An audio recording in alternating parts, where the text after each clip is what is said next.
भैया, वनवास के अंत के साथ ही आपके पद के कांटों की चुभन का भी अंत हुआ भैया। ये वही पादुकाएं हैं जो आपने मुझे सौंपी थी।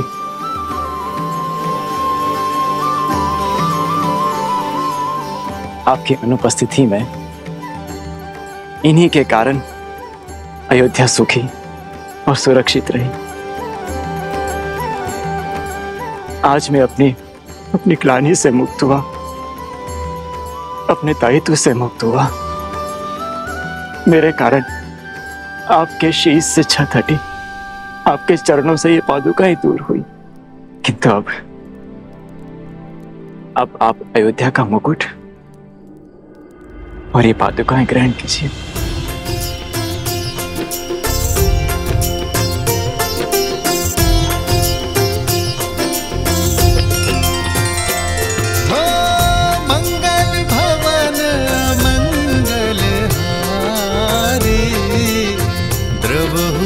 दशरथ अजर बिहारी।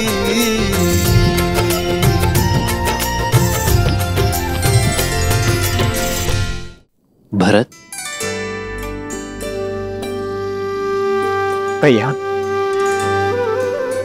आपकी अयोध्या अब आपकी हुई। आज मेरे जीवन का सबसे बड़ा उद्देश्य पूर्ण हुआ कि मैंने श्री राम को उनकी अयोध्या और अयोध्या को उनके श्री राम लौटा दिए।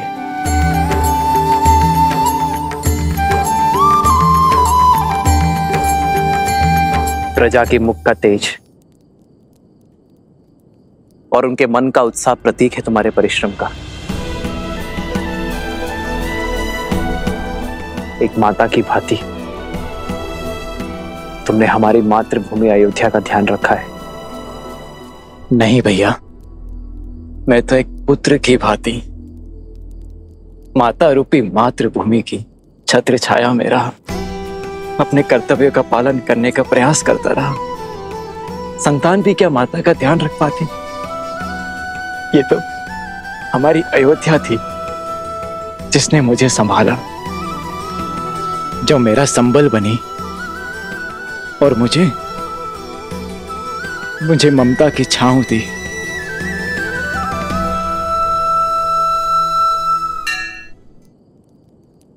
धर्म के प्रति तुम्हारी श्रद्धा ने एक नई परिभाषा रची है भरत। मेरे लिए तुम्हारा प्रेम आज हमें यह सुनहरा दिन दिखाया है। तुम्हारे राज में अयोध्या सुरक्षित थी, एक थी, और अब हम इसे मिलकर आगे बढ़ाएंगे। आदर्श और मर्यादा की है ये कथा महापावनम। काट मद श्री से मिला दे श्रीमद् रामायणम, श्रीमद् रामायणम।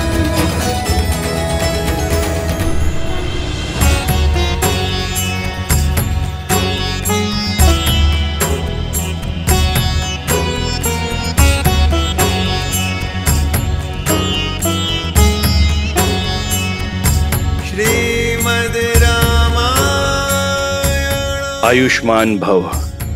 श्रीमद् रामायण, श्रीमद् रामायण। आचार्य, इस यात्रा में हमने प्रयास किया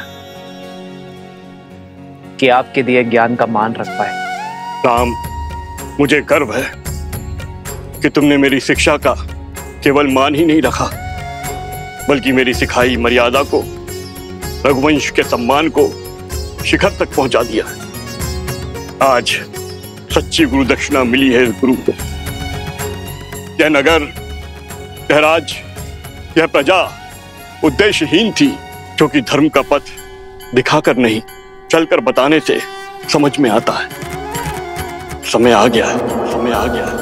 अयोध्या में धर्म ध्वजा लहराने का, राम राज स्थापित करने का।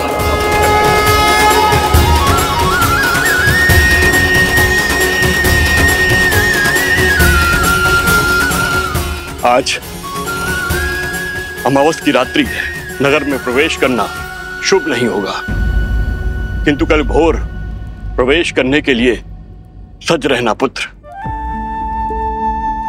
क्षमा चाहता हूं आचार्य, परंतु आप ही ने तो सिखाया था कि समय या मुहूर्त नहीं, व्यक्ति का मंतव्य है, उसके कर्म शुभ होते हैं। अमावस्या की ये रात्रि भी मुझे मेरे माताओं के दर्शन करने से, उनका आशीर्वाद लेने से नहीं रोक पाएगी।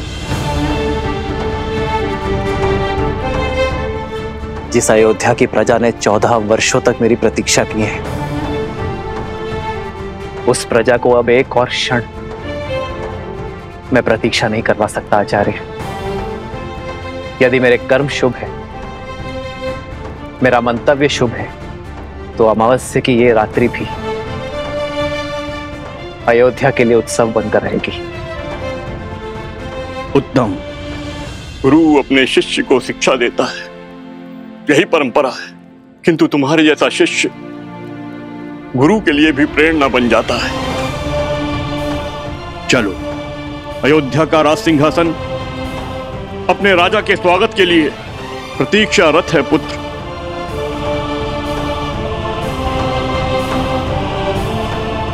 एक राजा होने से पूर्व मैं एक पुत्र भी हूं आचार्य, किंतु राज सिंहासन पर बैठने से पूर्व यदि आपकी आज्ञा हो तो मैं कुछ क्षण अपनी माताओं के आंचल में बैठना चाहता हूं। उनके दर्शन किए बिना ना ये राज सुहाएगा और ना ही ये राज मुकुट। जब एक मां अपने पुत्र के घर लौटने पर उसकी आरती करती है, घर प्रवेश करती है, तो वो अपने पुत्र के तन और मन से संसार की सारी कुरीति, सारे लांछन धोती है। कर्तव्य का भार उठाने से पहले उसकी शुद्धि करती है।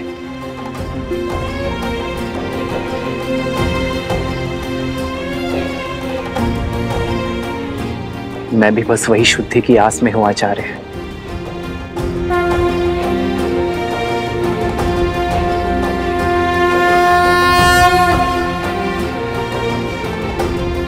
आप आज्ञा दीजिए गुरुदेव, हम जाकर गृह प्रवेश की तैयारी करते हैं। आज्ञा है।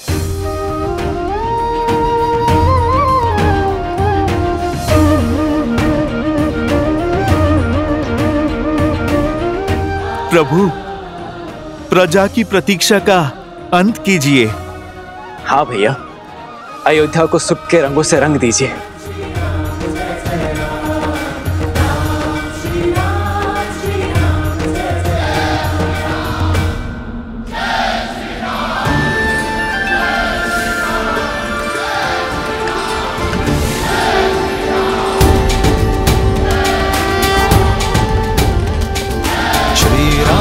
चंद्र कृपालु भजु मन हरण भव भय दारुणम। श्री रामचंद्र कृपालु भजु मन हरण भव भय दारुणम। नव कंज लोचन कंज मुख कर कंज पद कंजारुणम। कंदर्प अगणित अमित छवि नव नीला नीरज सुंदरम। पटपीत मानहु दड़ित रुचि सुचि नामि जनक सुतावरम। श्री राम राम राम श्री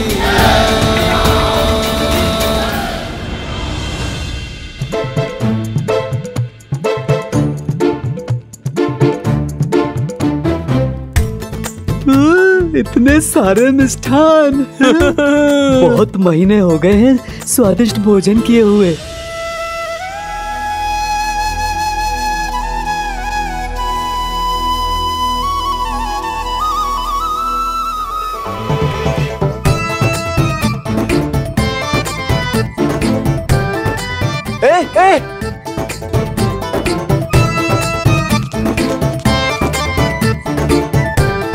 रुको रुको, ये वानर क्या कर रहे हैं?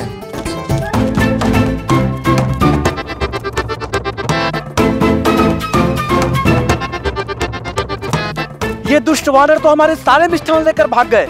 अब हम प्रजा में प्रसाद कैसे वितरित करेंगे? डांडियों को कौन तो रोको। प्रभु, अयोध्या और इसकी प्रजा पर आपका अधिकार है और हमारा अधिकार है आपका स्वागत करना। परंतु आपके स्वागत के लिए लाए गए मिष्ठान छीनकर ये वो दंड वानर इसे दूषित कर रहे हैं। ये वानर आपकी छवि को धूमिल कर रहे हैं प्रभु श्री राम। इन्हें अयोध्या से बाहर निकालिए प्रभु, ये रंग में भंग कर रहे हैं।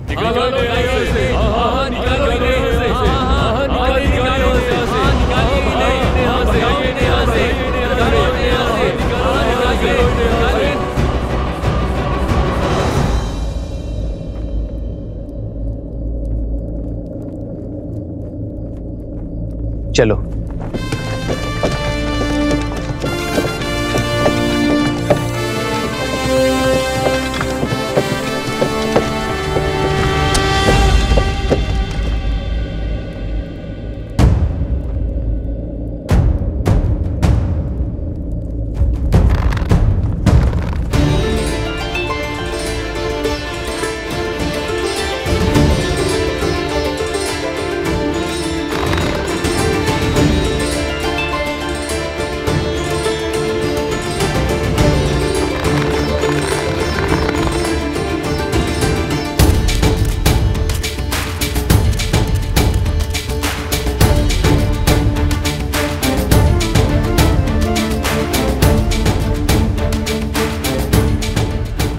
रुक जाओ, रुक जाओ।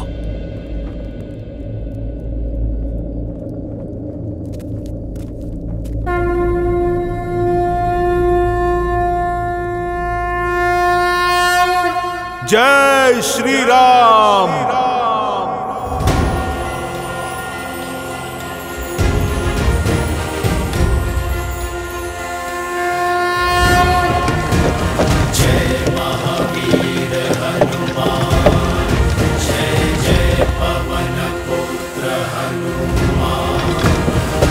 हनुमान ज्ञान गुण सागर, जय कपीस तिहु लोक उजागर, रामदूत अतुलित बल धामा, अंजनी पुत्र पवन सुत नामा। हनुमान, रुक जा।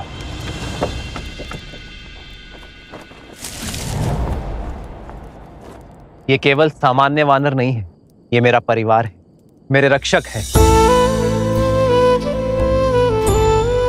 ये वो शस्त्र है जिन्होंने मुझे बाहुबल दिया। ये वो कवच है जिन्होंने युद्ध में मेरी रक्षा की। 1 वर्ष भूखे प्यासे रहे, युद्ध में मेरी सहायता की। मेरे लिए इन्होंने अनेकों यातनाएं सही। मेरे वानर वीर सीता से मिलन का सेतु बने, धर्मरथ के चक्र बने और रघुकुल कभी उपकार नहीं भूलता। यदि आज मेरे वानर वीरों के लिए अयोध्या में स्थान नहीं, तो मेरे लिए भी स्थान नहीं।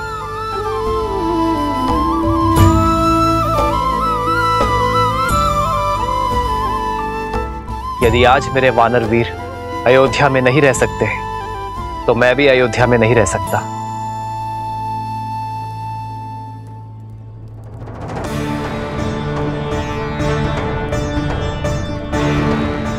यदि मेरे वानर वीर आपको स्वीकार नहीं, तो मैं भी आपका उपहार स्वीकार नहीं कर सकता। मेरे वानर वीरों का अनादर रघुनंदन का अनादर है, रघुकुल का अनादर है।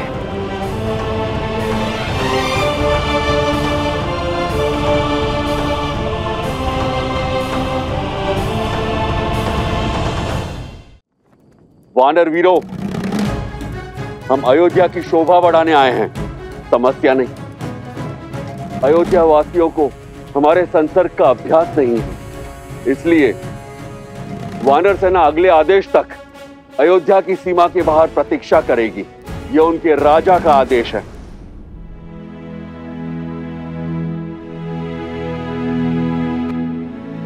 पर वानर राज, प्रभु ने अभी अभी कहा कि हम 1 वर्ष से भूखे प्यासे लड़ रहे थे। अब यदि प्रभु ये वचन दे कि हमें 1 माह तक भोजन मिलेगा, और यदि हम उस भोजन से तृप्त हो जाएं, तो हम वानरों को इस नगर से बाहर जाना स्वीकार है। उस भोज की प्रतीक्षा स्वीकार है। ये सूर्यवंशियों की अयोध्या का विराज अब तो हमारे भैया रघुनंदन श्रीराम के वक्त भी यहां पड़ चुके हैं। अब अयोध्या में कोई भी तन और मन अतृप्त नहीं रहेगा। दशरथ नंदन शत्रुघ्न, आप ये आश्वासन या फिर चुनौती दे रहे हैं? अपने स्वर में मधुरता लाओ शत्रुघ्न, क्योंकि मैं कपिराज हनुमान को चुनौती देने का स्वाद चख चुका हूं। अयोध्या के राजकुमार को धैर्य नहीं, सिंह सी धार शोभा देती है भैया। श्रीराम का भाई हूं मैं, दिए शब्द पुनः कैसे लौटा सकता हूं? अब जो शब्द मुख से निकल गए, ना ही उन्हें लौटा सकता हूं, ना ही चुनौती को। स्वीकार है। भैया शत्रुघ्न, आपके हाथ थक जाएंगे भोजन लाते लाते, पर ये प्रभु श्री राम का दास तृप्त नहीं होगा। चुनौती देना शत्रुघ्न के बालपन का स्वभाव है,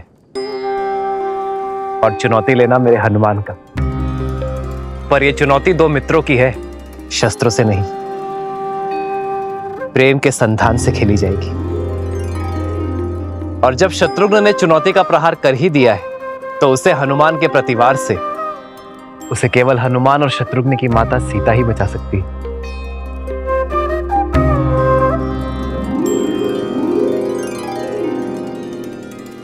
माता के हाथ से ग्रास लेकर तो तृप्त हो जाओगे ना पुत्र हनुमान?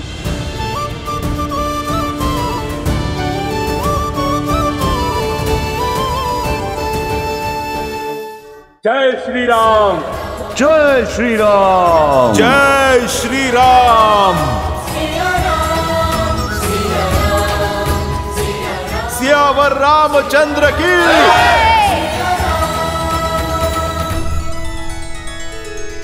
कुछ कहने की आवश्यकता नहीं है देवी, मैं भली भांति जानता हूं क्या चल रहा है आपके हृदय में। जिन श्री राम के इस संसार के आगमन के उत्सव में हम सम्मिलित हुए, जिनके विवाह उत्सव का हम भाग बने, उनके अयोध्या पुनरागमन के समारोह में भला हम कैसे नहीं जाएंगे। उनके अयोध्या में लौटने के इस उत्सव का साक्षी बनने से ना तो मैं वंचित रहूंगा, ना आप। तो हम चलेंगे ना पिताश्री? हाँ पुत्र, क्योंकि श्री राम आ रहे हैं। श्री राम आ रहे हैं। श्री राम आ रहे हैं। राम आ रहे हैं।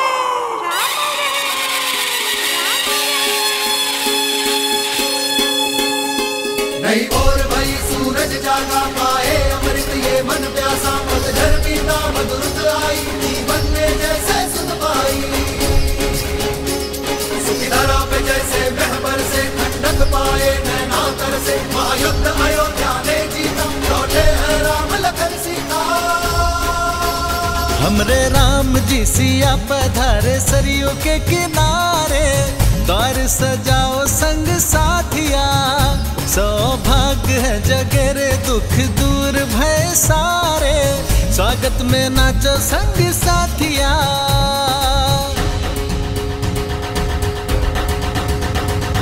शीश काटता दुष्ट दशानन, पाप कर आए मर्दन, हो राम से है रघुवीर बने, दुर्गेश बने है अंजन। ओ मिथिला कुमारी अवध वधु, संसार की अब सीता माता, दशरथ नंदन रघुराय के गुण, दस दिशाओं में हर नर गाता, हर नर गाता। काली रात है बनी दिवाली, खुशियाँ निराली, दिए सजाओ मेरे साथी, लल्ला राम जी सिया हमारी अखियन के तारे, हम सब उतारे आरती।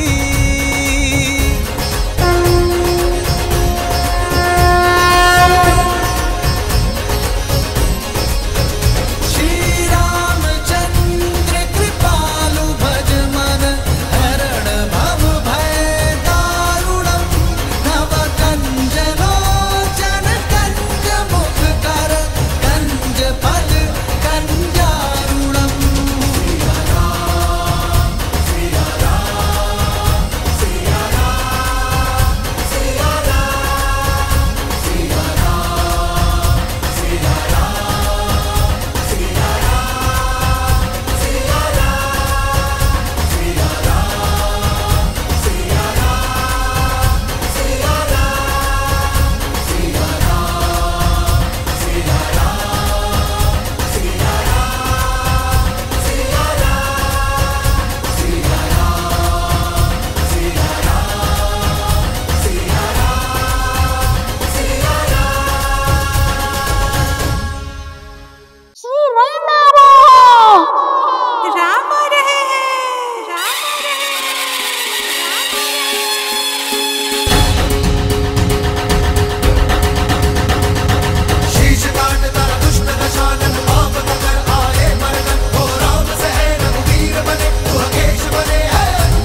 अब भीतर आकर इस प्राणहीन महल में प्राण फूको पुत्र।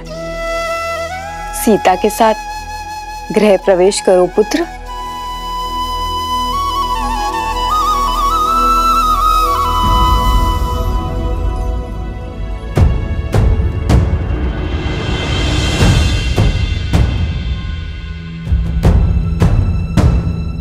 क्या हुआ पुत्र?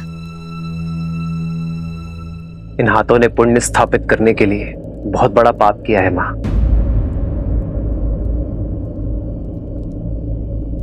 रावण का वध कर ब्रह्म हत्या के पाप से मलिन हुए।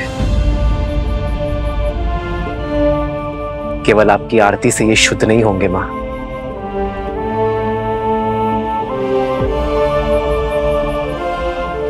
तो क्या हमारे स्नेह में या आरती में कोई कमी रह गई है पुत्र? आपके स्नेह में कोई कमी नहीं है मां, कमी है माताओं की उपस्थिति में।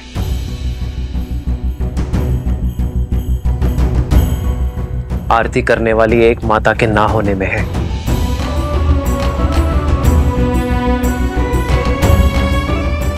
इस आरती के लिए मेरी माता कैकेयी के 2 हाथ कम पड़ गए माता। कैकेयी के दुख और लज्जा का भान नहीं है तुम्हें। कहती है फिर तुम्हें कभी मुख नहीं दिखाएगी। उसे भय है कि तुम्हारा सामना करने में वो सक्षम नहीं। उसने संदेश भिजवाया है कि वो राम से दृष्टि मिलाएगी तो वो जी नहीं पाएगी। उसकी आत्मा उसका शरीर छोड़ देगी और तुम्हारे गृह प्रवेश में वो कोई अपशगुन नहीं चाहती। फिर तो वनवास से भी बड़ा संकट हो जाएगा मां। माता कैकेयी का ना आना अपशगुन होगा। मेरी माता कैकेयी के आशीर्वाद के बिना मैं नगर में तो प्रवेश कर गया, किंतु गृह प्रवेश नहीं कर पाऊंगा। गृह प्रवेश नहीं कर पाऊंगा। गृह प्रवेश नहीं कर पाऊंगा। रघुनंदन तो बन गया, किंतु रघुकुल का राजा नहीं बन पाऊंगा। राजा नहीं बन पाऊंगा। मैं अपनी माता कैकेयी के बिना घर प्रवेश नहीं करूंगा। मैं प्रवेश नहीं करूंगा।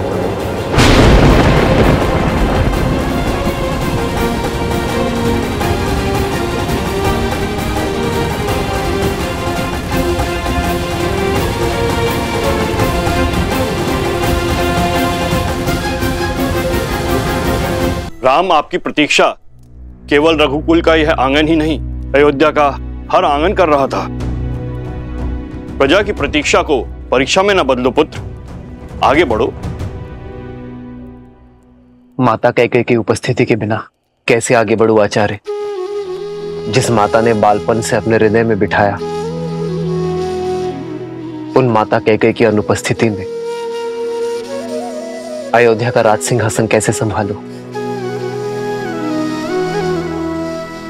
भैया, सूर्य का धर्म होता है सबके लिए उदय होना, और केवल एक के लिए वो अपने कर्तव्य से पीछे नहीं हट सकता। लज्जा का भार ममता पर हावी है, और इसीलिए रानी कैकेयी ने स्वयं को एक कक्ष तक सीमित कर लिया है। जब मन में ही ग्लानि हो तो आशीर्वाद के लिए हाथ कैसे उठ सकते हैं? और केवल उनके लिए आप अयोध्या की प्रजा को आशीर्वाद देने उठे हाथों की उपेक्षा नहीं कर सकते। आइए ना भैया, गृह प्रवेश कीजिए ना। घर क्या होता है भरत? दीवारें, छत, या वो आश्रय जो सुविधाओं से तो भरा है किंतु उसमें प्रेम का वास नहीं। घर का प्रारंभ होता है मां से, और यदि माता का मन ही अशांत हो तो घर शांत कैसे हो सकता है भरत? यदि आज मैं अपनी माता की लज्जा का अंत ना कर पाया तो उसी ग्लानि का अंग बनना स्वीकार है मुझे। माता कैकेयी के आशीष के बिना मैं गृह प्रवेश नहीं करूंगा। राम, तुम्हारे कर्म और विचार दोनों शुद्ध हैं। तुमने अधर्म का अंत कर धर्म की ध्वजा लहराई है। संसार का तारक स्वयं ग्लानि के सागर में कैसे डूब सकता है? किस काम के मेरे वो सुकर जो मेरे माता के मन की पीड़ा न हर सके। जो माता की पीड़ा न समेट पाया वो प्रजा का कष्ट कैसे हर पाएगा आचार्य? श्री राम उचित कह रहे हैं आचार्य। इस समय पुत्र का कर्तव्य राजा के दायित्व से बड़ा है।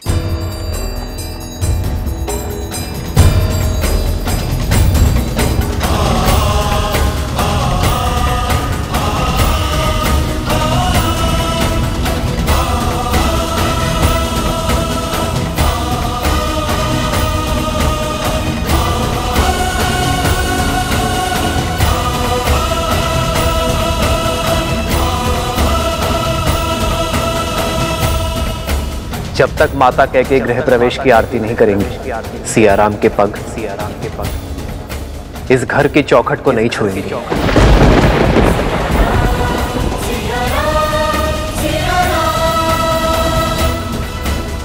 हमें महारानी कैकेयी को बुलाना ही होगा, अन्यथा सूर्यवंश, सूर्य सा तेजस्वी राम खो बैठेगा।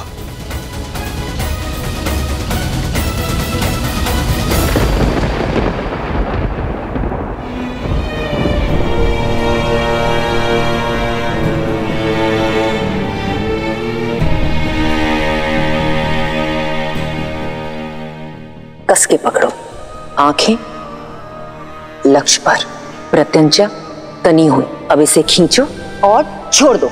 और कब तक आप अयोध्या के आकाश पर शोक का मेघ बनकर छाई रहेंगी? कब तक आप अयोध्या के आनंद पर ग्रहण बनी रहेंगी? वर्षों के बाद दुख की धरा पर सुख की किरण पड़ने ही वाली थी। राम भैया अयोध्या में पग धरने ही वाले थे, किंतु वे द्वार पर खड़े केवल आपकी हट के कारण। महारानी, सही कहा तुमने। अपने कुकर्मों का भार अपनी मृत्यु शैया तक ढोऊंगी मैं। अपने एक पुत्र को सिंहासन पे बिठाने की चेष्टा में मैंने अपने दूसरे पुत्र को वन की अग्नि में झोंक दिया। अब शकुन का दूसरा रूप हूं मैं। राम के आने की शुभ घड़ी को अपनी उपस्थिति से मैं अशुभ कैसे कर दूं? कैसे दृष्टि मिलाऊंगी मैं अपनी राम से? कैसे? आपका दुख, आपका पश्चाताप ना ही आपके द्वारा किए गए कुकर्मों को मिटा सकता है और ना ही आपके प्रति राम भैया के प्रेम को। आपने चाहे जो भी अनिष्ट किए, किंतु भैया सदा आपको अपनी माता मानते हैं। आपसे जो भी अपराध हुआ वो क्षमा योग्य तो नहीं, किंतु आप अपनी ग्लानि की अग्नि में राम भैया के आनंद के वेला को नहीं झुलसा सकती। किंतु राम भैया अडिग है कि जब तक आप उनके द्वार पर आरती नहीं उतार देती, तब तक वो ना ही भीतर आएंगे और ना ही राज्याभिषेक करवाएंगे।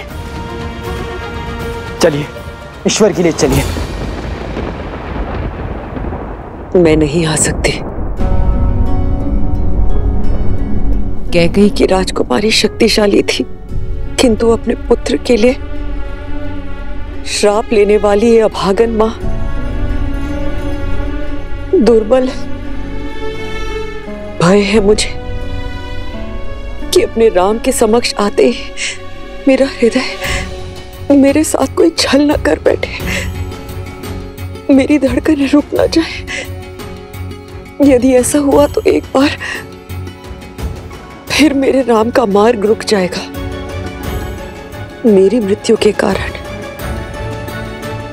मेरे राम के आगमन की शुभ घड़ी अशुभ घड़ी में बदल जाएगी।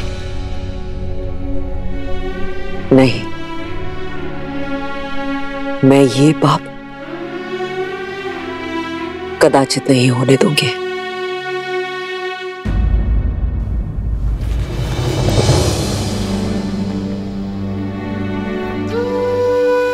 आज प्रेम के आगे ग्लानि को झुकना ही होगा। आपको चलना ही होगा। नहीं चल सकती मैं भरत। क्षमा कर दो मुझे। समझाओ मेरे राम को कि मेरा मन और विवेक मेरे वश में नहीं। अब तो प्रभु से सिर्फ इतनी ही प्रार्थना है कि मैं शीघ्र ही अपने राम को राज सिंहासन पर बैठे हुए देखूं। उसके पश्चात मैं निश्चित रूप से अपने प्राण त्याग सकती हूँ। उसके पश्चात मैं तुम्हारे पिताश्री से क्षमा मांगने परलोक जा सकती हूँ। कदाचित तभी मेरी आत्मा को शांति मिलेगी। क्षमा कर दो भरत, क्षमा करो। निर्बलता के इस क्षण में कैकेयी को विश्वास दिलाने का बल देना नारायण, कैकेयी को राम की दृष्टि मिलने का संबल और उसे आशीर्वाद देने का साहस देना। राम के लिए, अयोध्या के लिए कैकेयी का चित्त शांत करना होगा आपको। उसे ये विश्वास दिलाना होगा कि उसका आशीर्वाद श्राप नहीं, अयोध्या की कल की नींव है। हे भगवान, हमें तारिए। 14 वर्ष तक अयोध्या ने प्रतीक्षा के आंसू पिए हैं। इस प्रतीक्षा का अंत कीजिए। अब क्या होगा? महारानी कैकेयी बाहर आएंगी या नहीं? ना आए तो ही अच्छा है, जिसके कारण हमारे राम ने इतने कष्ट भोगे, महाराज दशरथ ने प्राण त्यागे, उसकी तो छाया हमारे भावी महाराज पे पड़नी भी नहीं चाहिए। सीते, यदि आज माता कैकेयी का सम्मान स्थापित ना हो पाया तो कभी नहीं होगा। संसार यही कहेगा कि अपनी पत्नी का मान बचाने के लिए महायुद्ध लड़ने वाला राम अपनी मां का सम्मान ना बचा पाया। जो भक्त ग्लानि के बेड़ियों में बंधे हो, वो आपके पास कैसे आएंगे आर्य? जब जड़ें सूखी हो तो केवल पत्तों पर पानी डालने से वृक्ष हरा नहीं होता। जड़ों को सींचने से उसके प्राण जागते हैं। आप पहले भी कर चुके हैं आर्य। पहले माता अहिल्या थी, अब माता कैकेयी। आपको उनके सोए हुए मन को जगाना होगा आर्य। यदि पत्नी तुम जैसी धर्मात्मा हो तो व्यक्ति के लिए कोई लक्ष्य संभव नहीं है सीते। धन्यवाद। श्री राम राम राम श्री राम। महल के स्थान पर ये कहां चले गए श्री राम? कहां चले गए श्री राम?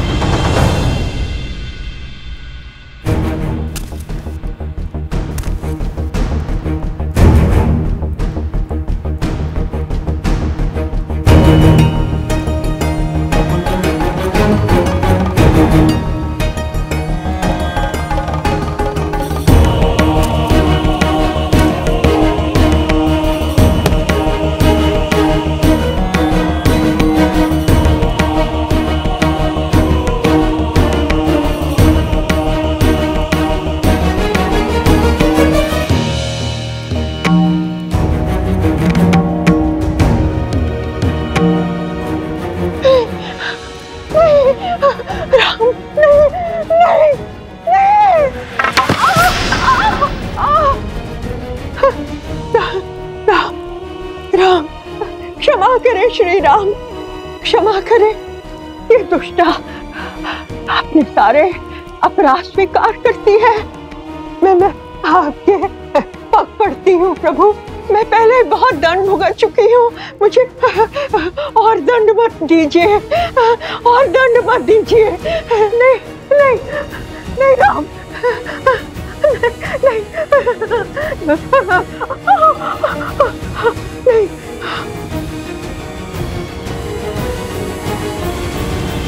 क्या श्री राम क्षमा करेंगे इसे? इतना करने के पश्चात तो रावण को भी क्षमा नहीं मिली थी। इसे तो जितना दंड मिले उतना कम है। यही तो थी जिसने महारानी कैकेयी के मन में अधर्म का, अन्याय का और ईर्ष्या का बीज बोया। प्रिय गणेश, माना कि मंथरा के बोल ही श्री राम के कष्टों का कारण बने, परंतु श्री राम ये बात भली भांति जानते हैं, क्षमा परमो धर्म, क्षमा ही सबसे बड़ा धर्म है। श्री राम रूपी ज्ञान की गंगा में गोते खाने के लिए सज्ज हो जाओ पुत्र।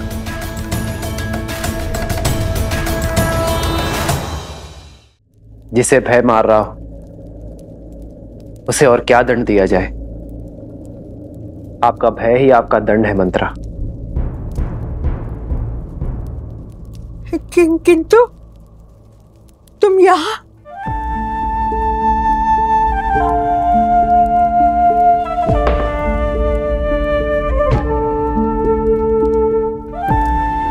मैं आपको क्षति पहुंचाने नहीं, मुक्ति दिलाने आया हूं। कैसे नर हो राम? मुझ पर क्रोध नहीं आता? अयोध्या के 14 वर्ष के दुष्काल का कारण हूं मैं। तुम्हारे वनवास का कारण महाराज दशरथ की असमय मृत्यु का आधार हूं मैं। मेरे इन अपराधों को दंड देने का मन नहीं चाहता। आपने कुछ नहीं किया मंत्रा, ये तो नियति थी, समय था जो ऐसा चाहता था। आप तो केवल निमित्त है मंत्रा। यदि आप नहीं करती तो कोई और करता, किंतु होता यही, ये राम वनवास ही जाता।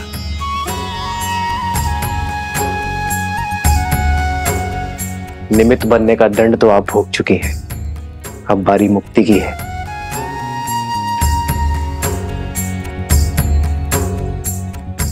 आइए आइए मंत्रा।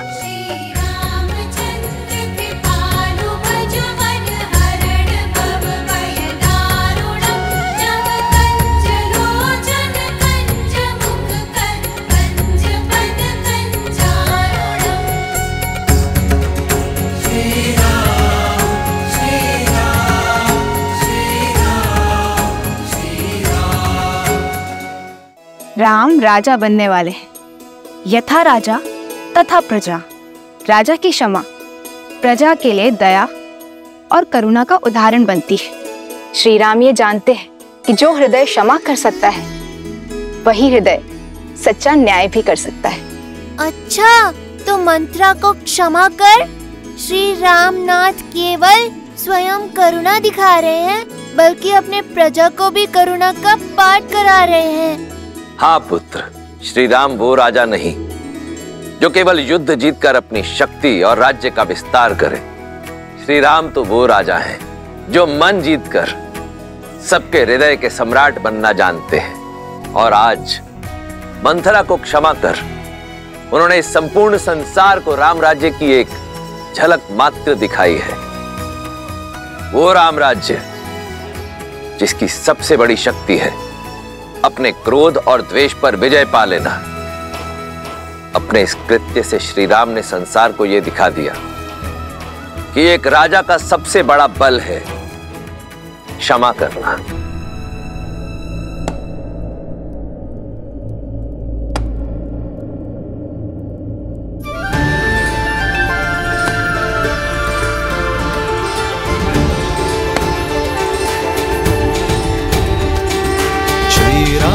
चंद्र कृपालु भजु मन हरण भव भय दारुणम। नव कंज लोचन कंज मुख कर कंज पद कंजारुणम। कंदर्प गणित अमित छवि नव नीला नीरज सुंदरम। पटपीत मानहु तड़ित रुचि सुचि नौमि जनक सुतावरम। श्री राम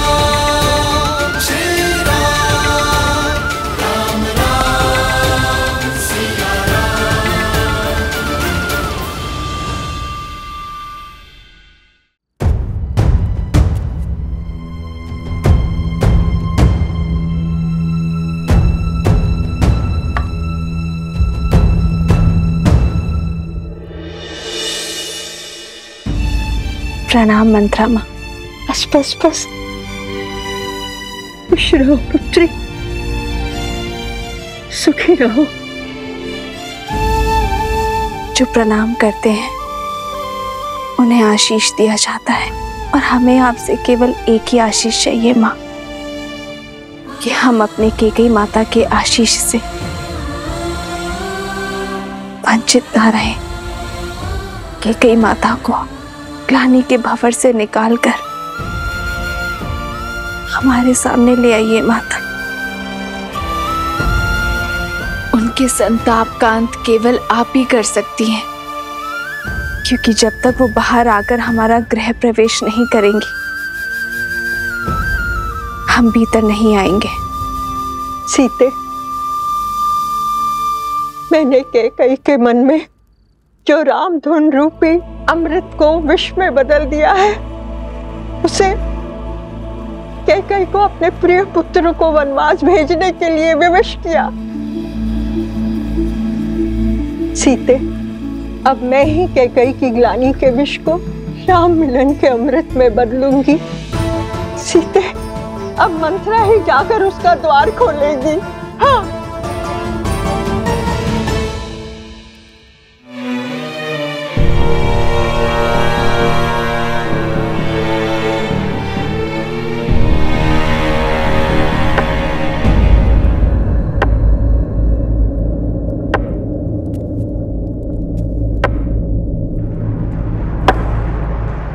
रुक जाओ।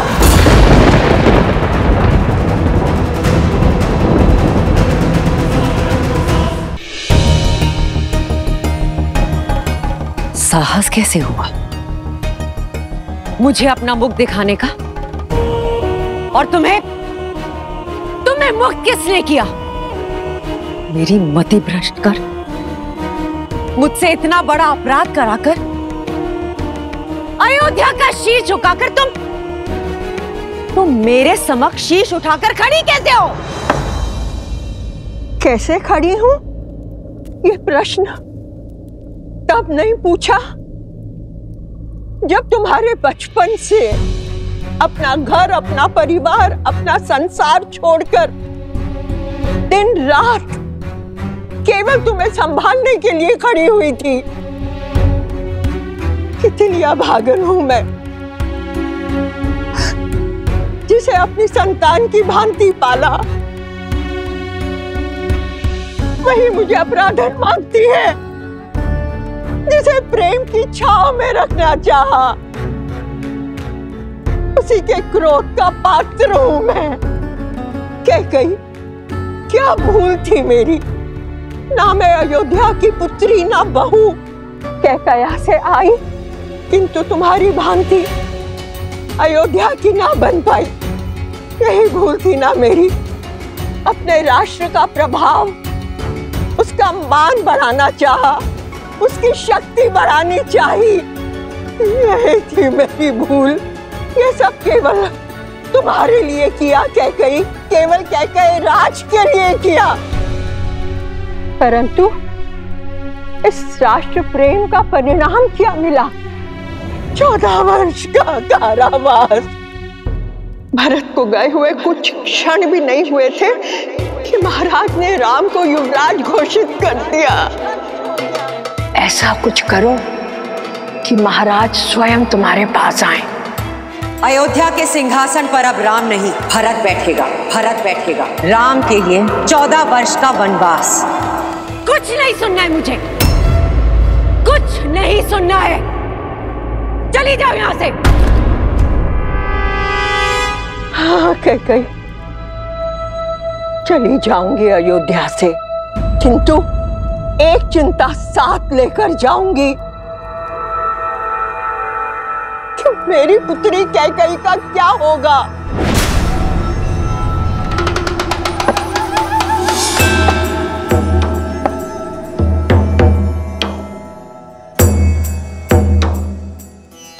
लौट आया है राम। अब देखना कैसे उसके क्रोध की बेड़ियां तुम्हारी स्वतंत्रता को जकड़ती हैं। कुछ भी करके राम को रोक लो कैकेयी, अन्यथा तुम और तुम्हारा भरत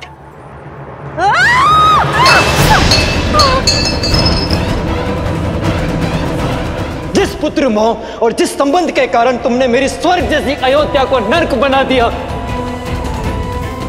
आज उस संबंध को तोड़ता हूं मैं रघुकुल कुमार भरत तुम्हारा परित्याग करता हूं कैकेयी। पत्थर पर भी वर्षों तक जल पड़े तो उसका आकार बदल जाता है, किंतु तुम इतने वर्षों में भी तुम्हारे भीतर का विष कम नहीं हुआ। तुम दंड की नहीं, श्राप की अधिकारिणी हो। मेरी स्वर्ग जैसी अयोध्या पर नरक की छाया हो तुम। नहीं।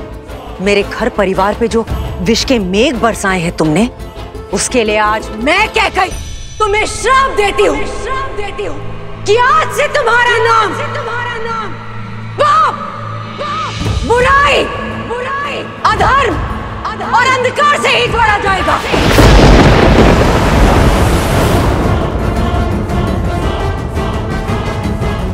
सुख की सूचक तुम कभी नहीं बन पाओगे और मृत्यु के पश्चात भी अपने कर्मों के कारण तुम्हारी आत्मा अग्नि में झुलसती रहेगी। श्राप है मेरा तुम्हें, सदैव झुलसती रहेगी।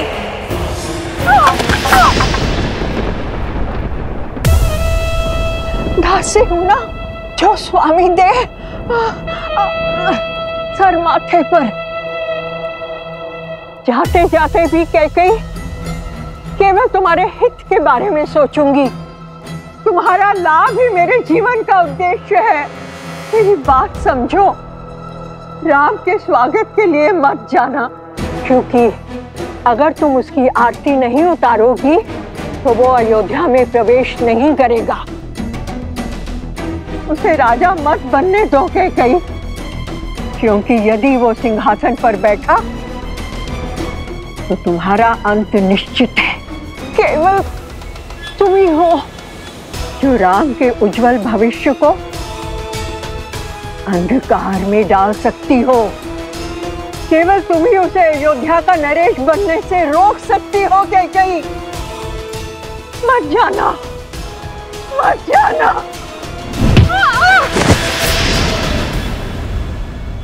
और कितने पाप कराओगी मंथरा? खेद है मुझे कि मैंने कभी तुम्हें अपनी माता माना था।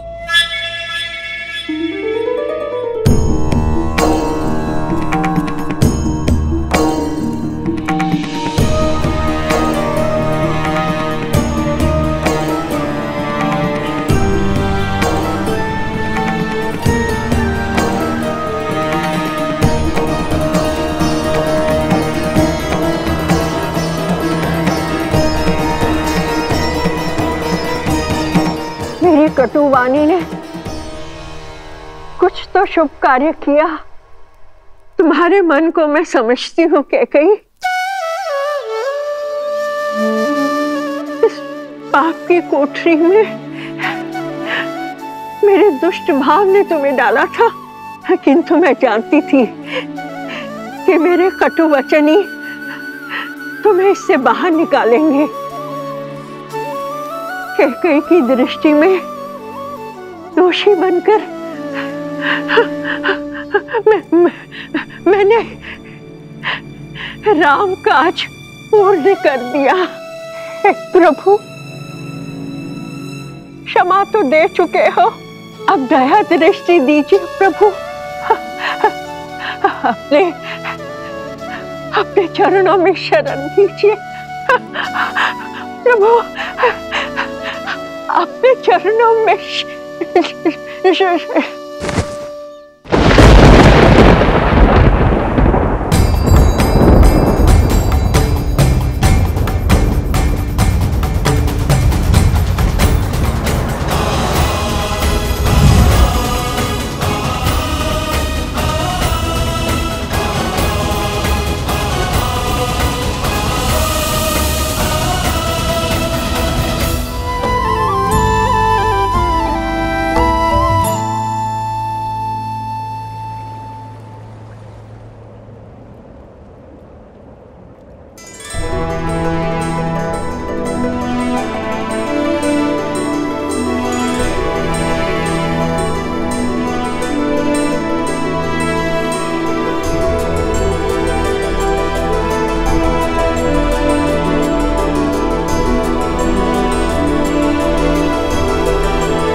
बैठिए मां।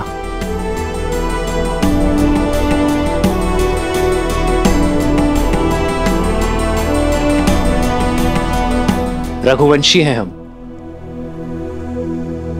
वो वंश जिसका इतिहास धर्म, वीरता और समर्पण की नींव पर रखा गया है, और जिनसे हमें यह नाम मिला वो पितामहों के पितामह महाराज रघु एक महान योद्धा थे। स्वयं देवताओं ने उनके सत्य और शौर्य की प्रतिमा को स्वीकार किया है। महाराज भागीरथ जो अपने पूर्वजों के तर्पण के लिए स्वयं शिवलोक पहुंच गए, नारायण को प्रसन्न कर उनके चरणों से गंगा बहाई, फिर ब्रह्मदेव से उसे उनके कमंडल में धारण करवाया। स्वर्ग से गिरती मां गंगा के वेग को थामने के लिए महादेव को उनकी जटा में रोकने के लिए मनाया। महादेव की जटा से गिरती धरा को भारत में लाने के लिए स्वयं अपने नखों से नहर खोदी, और महाराज दिलीप की धर्म की कहानियों से तो स्वयं इंद्रलोक भी अछूता नहीं है। आपके पति मेरे पिताश्री महाराज नेमी, उन्होंने 10 दिशाओं में युद्ध लड़ा, देवासुर संग्राम लड़ा और महाराज दशरथ कहलाए। मेरे सभी पूर्वजों ने संसार में रघुवंश की कीर्ति का ध्वज लहराया है, धर्म को स्थापित किया है। अयोध्या के सिंहासन पर अब राम नहीं, भरत बैठेगा, भरत बैठेगा। राम के लिए 14 वर्ष का वनवास।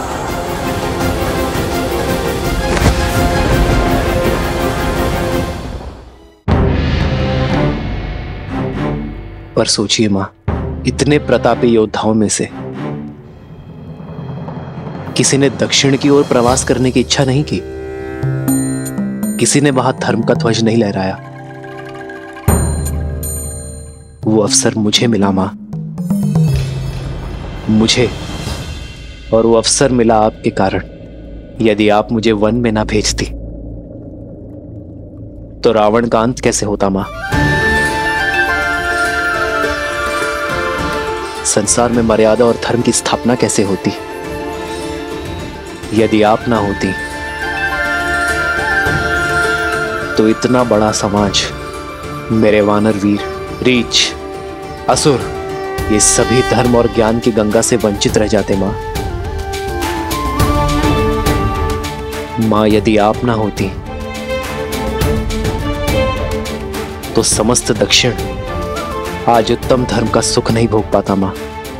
मां, आपका दिया ये वनवास समस्त आर्यवर्त के लिए वरदान बना।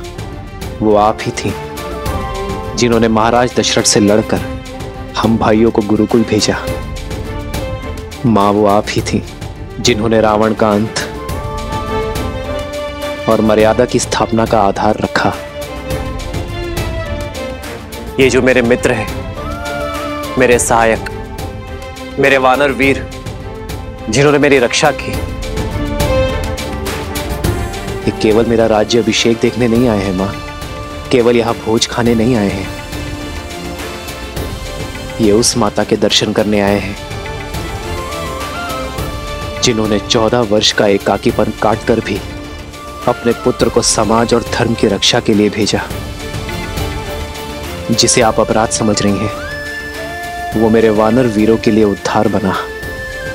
इतना घोर लांछन सहने पर भी आपने संसार में मर्यादा और धर्म की स्थापना में योगदान दिया है मां।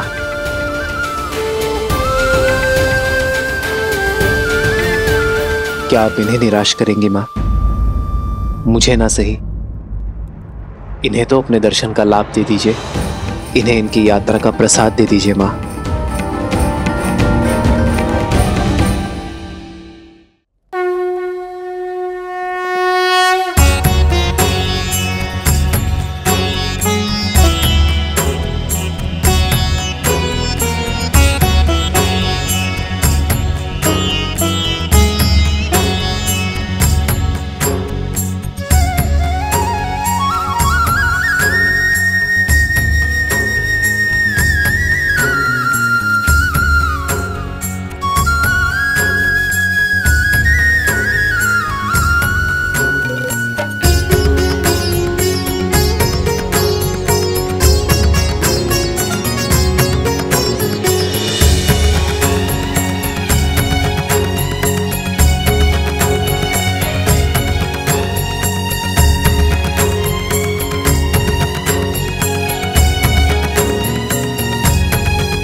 बचपन की भांति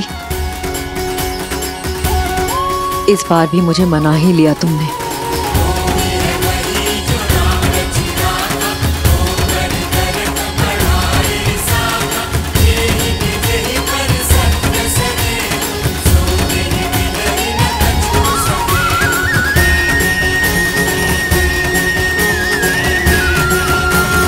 कराए दक्षिण का उद्धार, किंतु अब मेरे राम को राजा बनना होगा। अयोध्या को, अपनी प्रजा को आगे ले जाना होगा। अपने वंश को आगे बढ़ाना होगा राम। इस राज्य का उद्धार करना होगा। सियावर रामचंद्र की, सियावर रामचंद्र की, सियावर रामचंद्र की।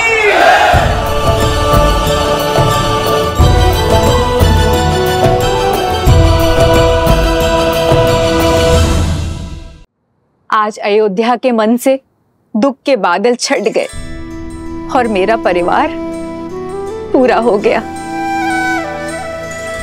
राम, सीता, तुम दोनों अंधेरे जीवन में प्रकाश का दीप हो। दुखियारे जीवन में सुख और प्रीत हो। पुत्र की विजय पर माता का मुख उत्साह से दमकता है। आपकी आंखों में प्रसन्नता के अश्रु होने चाहिए माता। सत्य कहा तुमने सीता। मेरे कारण अयोध्या पर जो कलंक और ग्रहण लगा था,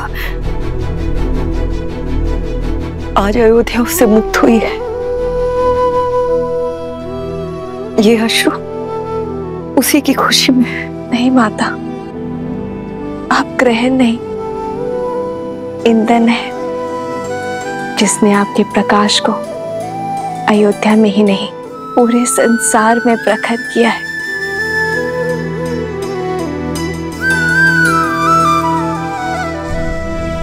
भरत भैया, सबके मन हल्के हो गए हैं। अब आप भी अपने मन का भार उतार दीजिए। नियति के लेख का दंश माता को मत दीजिए भैया। क्षमा कर दीजिए उन्हें।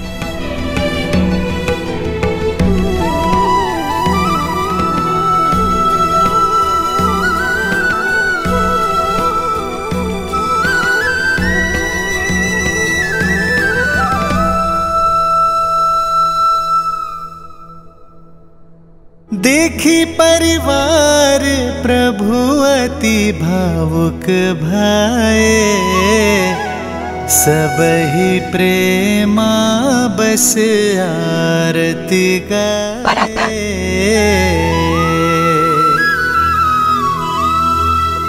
आगे सिया रामा सुख पाए, मनहु मोह माया मिटाए।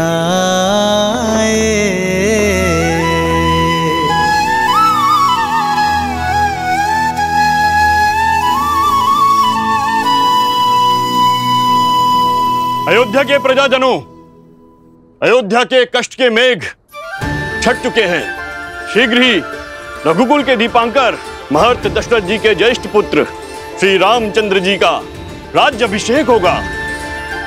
राज सिंहासन पर विराजमान होने की उत्तम तिथि एवं मुहूर्त शीघ्र घोषित होंगे और आप सब लोग उसमें आमंत्रित होंगे। श्री रामचंद्र जी के राज्याभिषेक की तैयारियों में जुट जाइए। सियावर रामचंद्र की, सियावर रामचंद्र की, रघुपति रामचंद्र की, रघुपति रामचंद्र की, माता सीता की, माता सीता की।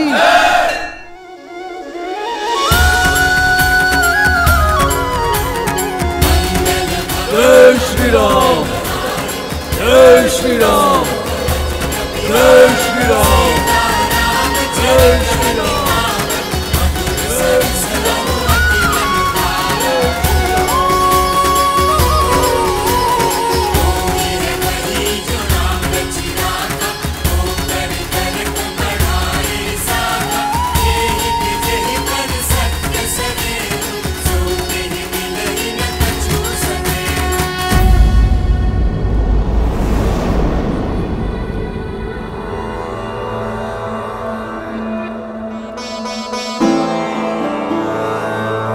राम।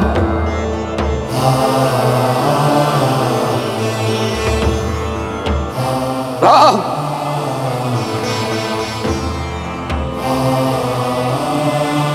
भरत आपके लिए कुछ भेंट लाया पिताश्री। मेरे पुत्र में इतनी अद्भुत प्रतिभा है, आशा करता हूं बाण भी उतने ही वेग से चलाते होंगे।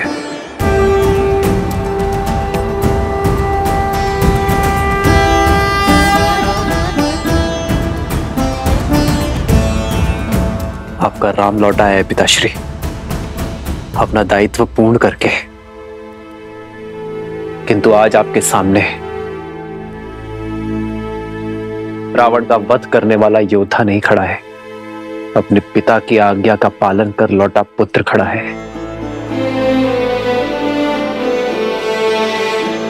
एक बार आपने कहा था कि पिता के आदेश केवल शब्द नहीं होते, वो कुल का आदर्श स्वप्न, यश, प्रतिष्ठा और सम्मान की धुरी होते हैं। आपने सत्य कहा था पिताश्री। इस यात्रा में मैंने जाना कि एक पुत्र पिता की संपत्ति, धन, राज्य सब अर्जित कर सकता है, किंतु अमूल्य भेंट, वो विश्वास, वो मूल्य है जिन्हें उसके पूर्वजों ने स्थापित किया और पिता ने प्रमाणित किया। रघुकुल रीत सदा चली आई, प्राण जाए पर वचन न चाहिए। ओ रघुकुल रीत सदा चली आई, प्राण जाए पर वचन न जाई।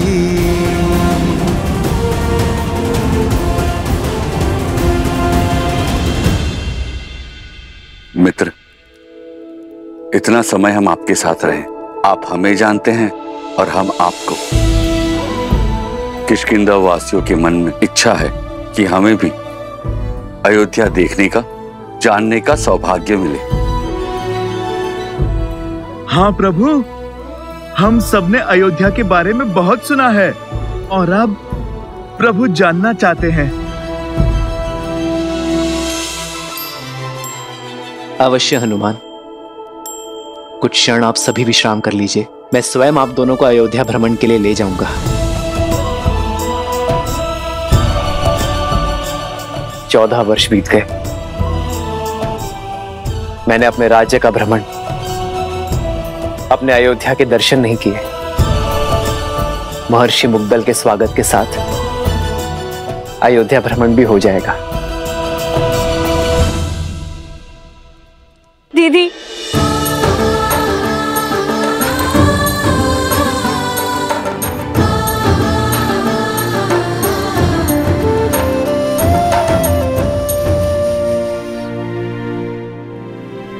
मुझे उर्मिला से मिलना है।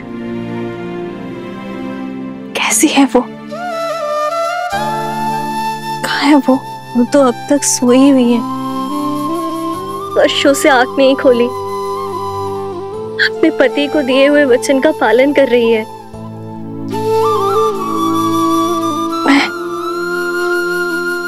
मैं देखना चाहती हूँ उसे, अभी इसी क्षण।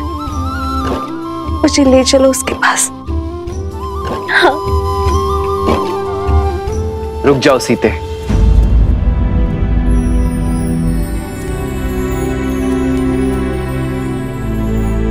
उर्मिला का प्रण पूरा होना अभी शेष है सीते। उर्मिला अपनी निद्रा केवल लक्ष्मण की उपस्थिति में ही तोड़ सकती है। जाओ लक्ष्मण, और जाकर अपनी पत्नी से मिलो। तुम्हारे और उर्मिला के सम्मिलित प्रण के कारण ही मेरा और सीता का प्रण पूरा हो पाया है।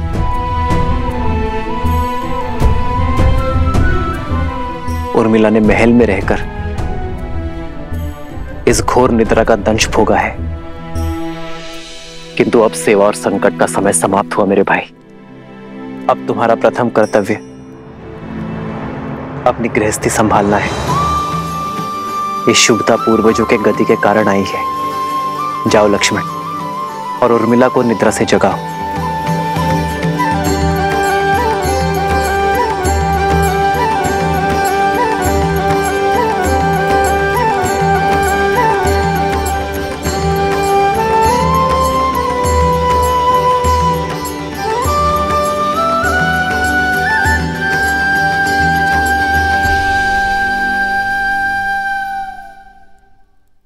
चौदह वर्ष तक मैं आपकी नींद लेती रहूंगी ताकि आप 14 वर्ष तक बिना सोए अपना धर्म निभा सके।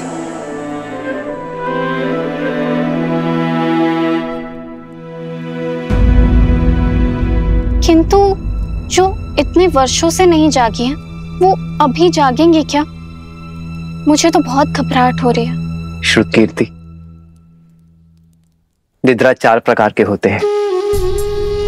परिश्रम, मदिरा, मोह और दुख। परिश्रम से आई निद्रा सूर्य के प्रकाश से खुलती है। मदिरा से ऐसी निद्रा आती है जो चेतना के जागने से खुलती है। मोह की निद्रा ज्ञान प्राप्ति से खुलती है। और दुख से आई निद्रा मृत्यु का कारण बनती है।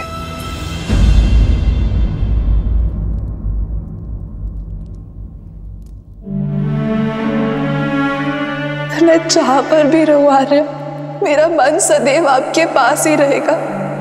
मेरी केवल एक ही इच्छा है आर्य, कि मैं जब भी अपनी आंखें खोलूं केवल आपको देखूं।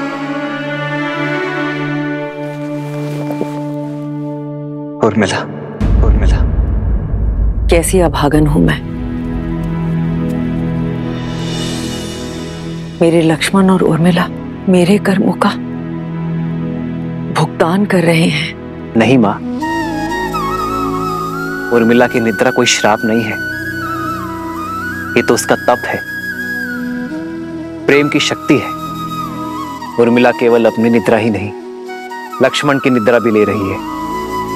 ये तो निद्रा देवी का आशीर्वाद है लक्ष्मण और उर्मिला दोनों को।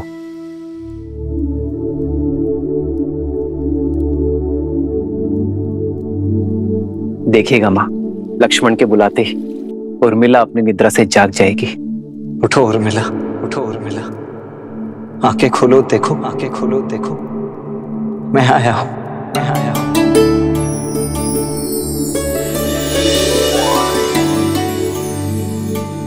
आर्य,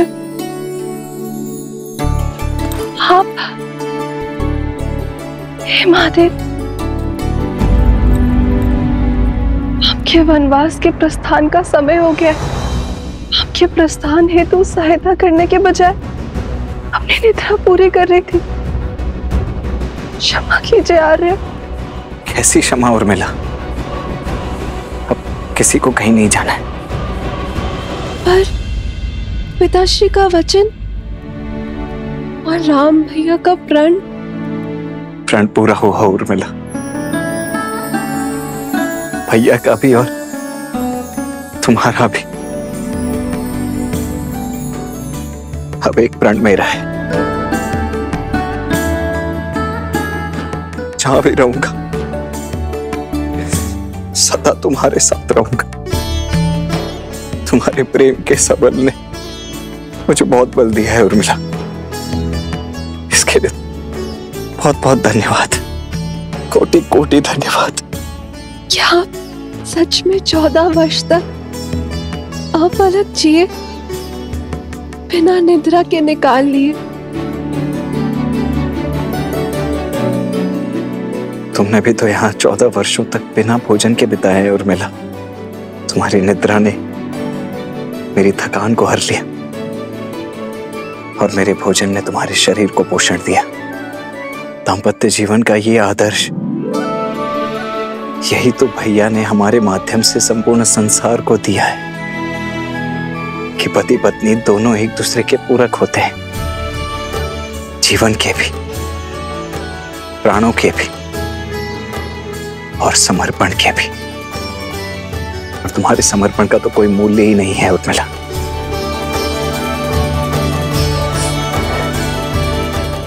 चलो।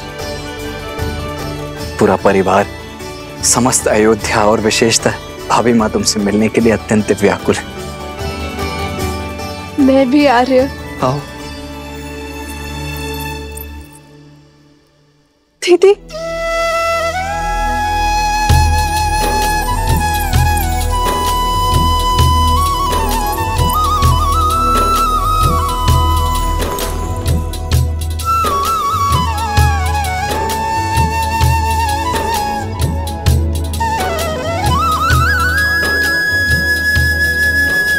बालपन से लेकर आज तक मेरे हर निर्णय, हर कार्य में साथ दिया है तुमने।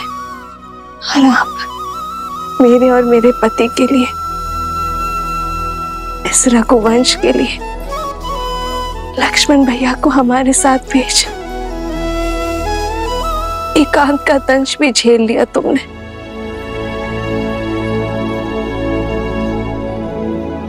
ना चाहने ये ऋण कैसे चुका पाऊंगी मैं। और अब तुम मुझसे छोटी नहीं रही उर्मिला, तुम इस संसार के सबसे बड़े सतियों में से एक हो। मैं वो चंद्रमा हूँ जो अपने दीदी के प्रकाश से तेज पाता है। मैं आपसे कभी बड़ी हो ही नहीं सकती दीदी। और रही बात बहनों के बीच, ऋण की बेड़ी नहीं, आलिंगन का बंधन होता है।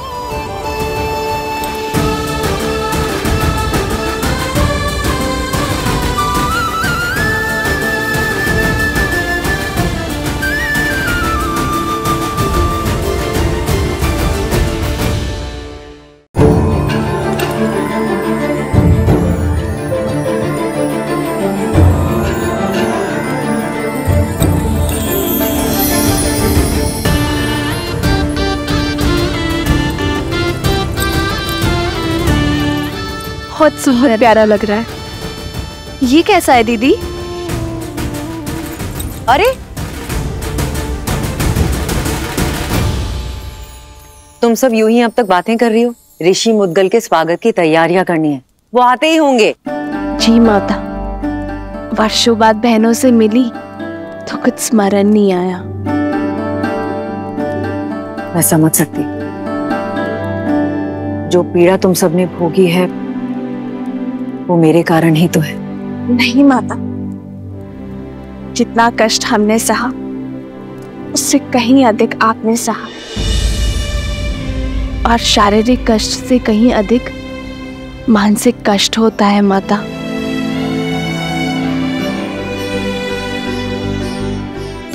धन्यवाद मेरी पुत्री, किंतु अब कष्ट के और पीड़ा के दिन समाप्त हुए। प्रसन्नता से ऋषि मुद्गल का स्वागत करते हैं, उनसे उपदेश लेते हैं। जो कष्ट और पीड़ा मेरे पुत्रों ने भोगी, वो मेरे पोतों को ना भोगनी पड़े।